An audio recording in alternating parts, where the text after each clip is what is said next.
Hello my fellow learners, welcome to the Syntax Surfer. So as in previous lecture, we studied how to create an applet. Today we are going to learn applet life cycle. जैसे कि जावा में threads की एक life cycle होती है, similarly एप्लेट्स की भी एक लाइफ साइकिल होती है। तो जो जावा का एप्लेट होता है उसके जो बिहेवियर्स यानी कि जो भी उसके मेथड्स होते हैं वो सब उसकी एप्लेट क्लास से इनहेरिट होते हैं। तो उसको बहुत सारे स्टेजेस के थ्रू जाना पड़ता है अपनी लाइफ साइकिल में, यानी कि 4 स्टेजेस होती हैं मेनली। सबसे पहले इनिशियलाइजेशन स्टेज, जहाँ पे हमारा एप्लेट स्टार्ट होता है। उसके अंदर हम लोग जो भी उसको हमें ऑब्जेक्ट्स बनाने हैं वो सब बनाते हैं, उनको इनिशियलाइज करते हैं, उनको स्पेस प्रोवाइड करते हैं। देन रनिंग स्टेट, जिसके अंदर हम लोग पेंट मेथड का यूज़ करके चीज़ें परफॉर्म करते हैं उन ऑब्जेक्ट्स के थ्रू। देन स्टॉप, या मतलब कि जहाँ पे हम उसको पॉज करना चाहते हैं कहीं पे भी। एंड देन डिस्ट्रॉय, जहाँ पे हम उसको पूरा क्लीन करना चाहते हैं, जो भी हमने ऑब्जेक्ट्स क्रिएट किए थे उनको डिस्ट्रॉय करना चाहते हैं, फिर वो एग्जिट कर जाते हैं। So let's discuss them in detail. सबसे पहले इनिशियलाइजेशन स्टेट, जब हम उसको लोड करते हैं तो वो इनिशियलाइजेशन स्टेट में होता है। उसके लिए हम यूज़ करते हैं इनिट मेथड। इनिट मेथड का काम होता है सबसे पहले तो ऑब्जेक्ट्स को क्रिएट करना, इनिशियल वैल्यूज़ देना उनको, इमेजेस, फॉन्ट्स, पैरामीटर्स को सेट करना। ये सारे काम इनिशियलाइजेशन स्टेट में होते हैं और ये इसका सिंटेक्स होता है public void init. Now the next is running state. ये जब हमारा एप्लेट एक्चुअली में काम करना स्टार्ट करता है, जब भी वो या तो इनिशियलाइजेशन के बाद या फिर जब वो स्टॉप हुआ था उसके बाद, ठीक है। तो रनिंग स्टेट में हम उसको कहीं भी मतलब कि हमें एक से ज़्यादा बार भी कॉल कर सकते हैं स्टार्ट मेथड को, और उसमें भी हम एक्शंस बता देंगे पब्लिक वॉइड स्टार्ट मेथड के थ्रू। फिर डिस्प्ले स्टेट, जब हम एप्लेट को एक बार हमने रनिंग स्टेट में ले आए तो हम उसमें जो भी काम कराना चाहते हैं उसके बाद करा सकते हैं। जैसे कि कोई भी हम पेंट मेथड के थ्रू कोई भी आउटपुट स्टेटमेंट्स या जो भी एक्शंस हैं वो करा सकते हैं। फिर आती है आइडल या स्टॉप स्टेट, जहाँ पे वो कुछ काम नहीं करता, थोड़ी देर के लिए स्टॉप हो जाता है, मतलब कि वो पेज से हम चले जाते हैं जो रनिंग एप्लेट वाला था। और उसके लिए हम यूज़ करते हैं पब्लिक वॉइड स्टॉप। जब भी हमारा एप्लेट तो वो एग्जीक्यूशन वहाँ पे स्टॉप हो जाती है। देन डेड स्टेट का मतलब है जब हमें उसको एप्लेट को हटाना है मेमोरी से तो हम उसके डिस्ट्रॉय मेथड कॉल करते हैं और सारी क्लीन अप ऑपरेशंस परफॉर्म कर देते हैं। और उसके लिए हम कॉल करते हैं डिस्ट्रॉय मेथड, जिससे एग्जीक्यूशन का प्रोसेस फिनिश हो जाता है। Here is a code to represent the life cycle of our applet. हमने पहले इंपोर्ट किया है पैकेजेस को, then public class life cycle हमने उसको एक्सटेंड किया एप्लेट को। देन हमने क्या किया है, कुछ ऑब्जेक्ट्स क्रिएट किए हैं, जैसे फॉन्ट का ऑब्जेक्ट क्रिएट किया है, इंटीजर का हमने वेरिएबल लिया है, स्ट्रिंग का वेरिएबल लिया है। देन हमने पेंट मेथड को कॉल किया है क्रिएट किया है, जिसके अंदर हमने सेट फॉन्ट को F सेट कर दिया, कलर को रेड सेट कर दिया है। यहाँ पे हमने 2 स्ट्रिंग्स को ड्रॉ किया है। देन हम इनिट मेथड में गए और हमने कुछ चीज़ों को इनिशियलाइज़ किया जो हमने पहले ऑब्जेक्ट्स क्रिएट किए थे।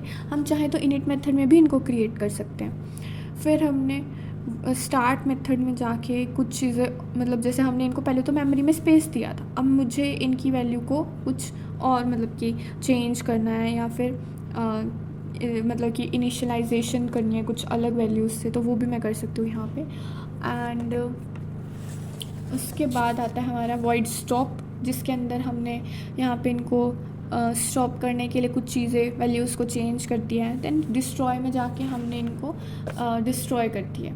नाउ हम अपने उसको कोड HTML कोड को बना रहे हैं, जिसमें हमने एप्लेट टैग के अंदर life cycle dot class file का नेम दिया है, विड्थ हाइट दे दिया है। And now we will run the applet. Now here's a code to represent the life cycle of applet. सबसे पहले हमने वही पैकेजेस को इंपोर्ट किया है, देन एक क्लास बनाई है लाइफ साइकिल, जिसको हमने एक्सटेंड करते हुए एप्लेट को बनाया। और फिर हमने कुछ डिक्लेयर किए हैं वेरिएबल्स और एक हमने ऑब्जेक्ट भी बनाया। फिर उसके बाद हमने यहाँ पे पेंट मेथड बनाया। अब आप लोग सोचोगे पहले तो इनिट मेथड बनाना चाहिए था, बट उससे कोई फ़र्क नहीं पड़ता। हम लोग चाहे उनको किसी भी सीरीज़ में बनाएं, बट वो लोग कॉल ऐसे ही होंगे। जैसे हम लोग स्टार्ट कर रहे हैं तो स्टार्ट मेथड कॉल होगा, जब इनिट करें यानी इनिशियलाइज़ करें लोड करें तो सबसे पहले इनिट ही कॉल होगा, जब डिस्ट्रॉय करें चाहे हमने सबसे पहले डिस्ट्रॉय बना दिया, बट कॉल तो वो उसके एप्लेट की लाइफ के स्टेज के अकॉर्डिंग होगा। फिर हमने पेंट मेथड बनाया यहाँ पे सबसे पहले, जिसमें हमने उसके फ़ॉन्ट को सेट किया, कलर को सेट किया है। ये सब चीज़ें हम इसके जो एब्स्ट्रैक्ट विंडो टूलकिट में हैं चीज़ें, ये अभी हम पढ़ेंगे आगे वीडियोस में। फिर हमने इनिट फंक्शन बनाया, उसके अंदर हमने वैल्यूज़ इनिशियलाइज़ की हैं। और रीपेंट मेथड, ये भी हम पढ़ेंगे। रीपेंट मेथड बहुत ही बहुत काम का मेथड है फॉर गेमिंग पर्पस। उससे क्या होता है कि जैसे हमने एक बार कुछ चेंजेस कर दिए या कुछ चेंजेस आ गए, तो वो अपने आप हमें शो होंगे विदाउट रीस्टार्टिंग द एप्लेट। ठीक है, फिर हमने स्टार्ट मेथड बनाया यहाँ पे, और लास्ट में हमने स्टॉप और डिस्ट्रॉय मेथड्स भी बनाए हुए हैं। ठीक है, फिर हमने इसके लिए, अब जब हमने एप्लेट बनाया तो उसके लिए HTML कोड तो ऑब्वियसली हम लोग बनाएंगे ही। तो उसके अंदर हमने एप्लेट टैग को क्रिएट किया है, उसके अंदर हमने वैल्यू दी है हमारी क्लास फाइल के नेम की। अब हमने इसको रन किया है, तो आउटपुट में हमें देखने को मिल रहा है initialization state and starting state. अब ये इसलिए नहीं देखने को मिल रहा है कि हमने इनिशियलाइज़ किया, स्टार्ट किया तो ये लिखा आता है। जो हमने अभी आउटपुट देखा वो ऐसा आउटपुट कैसे आया है, हमने यहाँ पे 2 ड्रॉ स्ट्रिंग मेथड्स को कॉल किया है 2 बार। तो एक में हमने ए प्रिंट कराया है, फिर नीचे हमने बी प्रिंट कराया है। ए यहाँ पे प्रिंट हो रहा है, कोऑर्डिनेट सेट करना भी हम लोग सीखेंगे, बट बेसिकली हमें पता है कि अगर 50 पे है तो 50 ऊपर होगा वाई कोऑर्डिनेट, और नीचे 100 होगा। ठीक है, तो हमने पहले तो इनिट मेथड के बारे में बात करते हैं, क्योंकि सबसे पहले जब एप्लेट लोड होगा तो इनिट मेथड कॉल होगा। तो हमारी ए की वैल्यू तो हमने नल नहीं कह सकते, बट हमने उसको एक स्पेस दिया है, बट बी की वैल्यू को हमने इनिशियलाइजेशन स्टेट दिया है स्ट्रिंग को। ठीक है, और उसके बाद हमने रीपेंट मेथड को कॉल किया है। ठीक है, तो रीपेंट हो जाएगा। अब क्या है, अगर हमने रीपेंट नहीं लिखा होता तो कुछ चेंज नहीं आता, हमारा applet as it is blank दिखता हमको। बट जैसे ही इनिशियलाइजेशन होगी वो क्या हो जाएगा, बी की वैल्यू इनिशियलाइजेशन स्टेट है तो बी की वैल्यू इनिशियलाइजेशन स्टेट आ जाएगी। ए की वैल्यू कुछ नहीं है तो ऊपर कुछ नहीं आएगा।